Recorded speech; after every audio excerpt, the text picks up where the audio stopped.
I want to intro this. Hello? Hey, what brings you in today? This is Therapy for Tiger. Oh, yes, it is. Yeah, I'll book you in right now. Okay. All right, guys. So I'm here with my second client of my therapy sessions. I'm a professional practitioner. I've been doing this for about 2 weeks. Hello, my name is Chris John. So what do you think makes a good actor? What do you think? Okay, a good actor. Probably someone who's just like really in tune with their emotions. Yeah. Like a psychopathic in tune. Elaborate on that a bit more? I'm having trouble. People are born with emotions, Yeah. but maybe you hit your head or you're just genetically a little weird. Like, some people aren't born with emotions, or at least they don't think they are. So they grow up learning emotions. Because I don't think it's possible for like a normal functioning human being To cry on command or be angry on command. Really? Yeah. But that's just one theory. I have another theory. Alright, what's your other thing? I feel like, when you grow up, if you want to be liked, right? Like, you want to feel loved, because you don't like yourself. Yeah. So you end up putting on an act. Yeah. I feel like people who grow up like that, maybe. I never felt like a need to make people like me.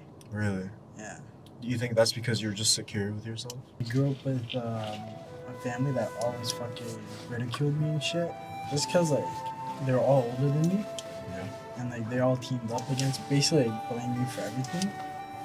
So I just always thought the world was always just gonna be against you and there's no way of changing that. A lot of the thinkers of the world say that you are only funny to get people to like you. I think that's true. I don't think that's true. So what I've been researching, or not researching, but just learning about is different personality types. Yeah.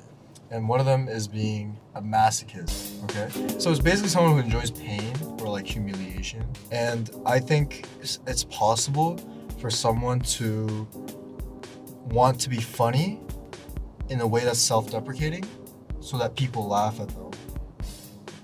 So I think that's a way that could be a way of putting it. Do you think people should try to strive to be naturally liked without even trying? Or do you think there is some negativity in going out of your way to get people to like you? I don't think there's anything wrong with trying to get people to like you. I feel like it's an important skill to have in life. Yeah. There's going to be situations in life where you need to influence someone in a way so that they like you, so you can get what you want. I don't want to sound like I don't want to say that in a bad or evil way. It can be anything, But yeah, I think it's a good skill to have. So if anything, it's better to try because you learn the steps, you understand how it's done. Obviously, there's a lot of professions that value that, and it's very well needed. But to me, I always feels off when someone out there is trying to I guess give fake compliments or try to sway you in a way where they're more liked. With me, I genuinely like people who are more naturally less self-aware and actually say genuine thoughts that come to their minds rather than trying to alternate their image. Yeah, I could see that. There's this whole revolution on social media where they're trying to say stop trying to show people what you are and try to impress others and just do things for yourself. Do you believe that's true? I don't know. The biggest thing that shocked me when I first moved to Canada or the Western world, was people did not care about other people or what they thought about them. Yeah. And I can see why. It's a very stress-free life. Yeah. I can see that for sure. But from where I'm from and where my parents are from, your reputation and what people say about you or think about you is just as, or if not more important than what you think about yourself. It's a very messed up way to think about it, but if you really dive in and really analyze why they think like that, it's makes sense because that, people talk, people socialize, and a lot of times actually, people talk about other people.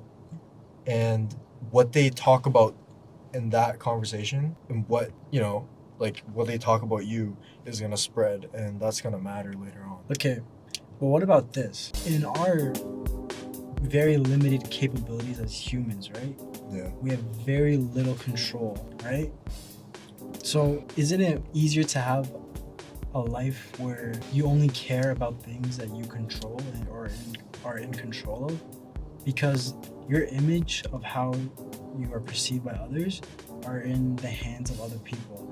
And if you give a lot of attention and care into those things, then you have less control in your happiness based on what they think. Right, but it's also I don't know. My dad, right? Yeah. He's a very controlling person.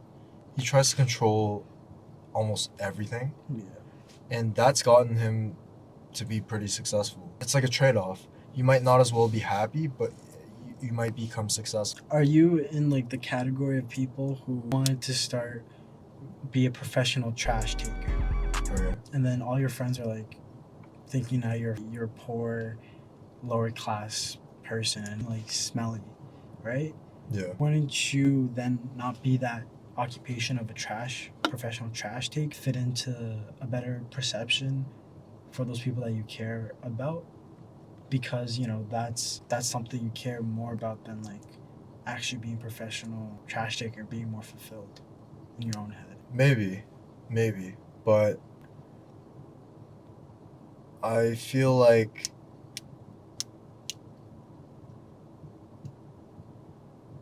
no, actually, maybe that's right. I don't know.